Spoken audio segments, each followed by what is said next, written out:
السلام علیکم ورحمۃ اللہ وبرکاتہ۔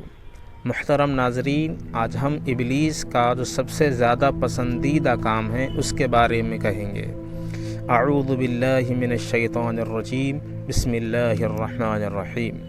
رسول اکرم صلی اللہ علیہ وسلم نے فرمایا، ابلیس کا تخت پانی پر لگتا ہے، یعنی کہ ابلیس کا تخت سمندر کے بیچ بیچ پانی پر لگتا ہے، وہاں سے وہ اپنے لشکر روانہ کرتا ہے۔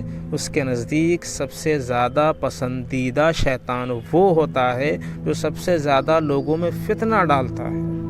اس کے لشکر میں سے ایک ابلیس آ کر کہتا ہے کہ آج میں نے ایسے ایسے کام کیے ہیں، تو وہ بڑا ابلیس سردار کہتا ہے کہ تم نے کچھ بھی نہیں کیا۔ پھر انہی میں سے ایک اور آ کر کہتا ہے کہ میں نے آج ایک میاں بیوی کے درمیان جھگڑا کروا دیا ہے۔ وہ اس کو اپنے قریب کر کے کہتا ہے کہ ہاں تم نے آج بہت اچھا کام کیا ہے، اور اس کو آگے بڑھ کر گلے لگا لیتا ہے۔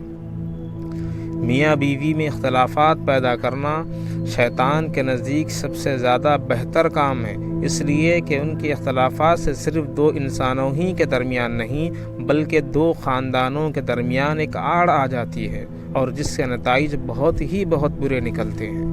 لہٰذا میاں بیوی کو ایسے وقت پر چاہیے کہ اعوذ باللہ من الشیطان الرجیم پڑھ لیں۔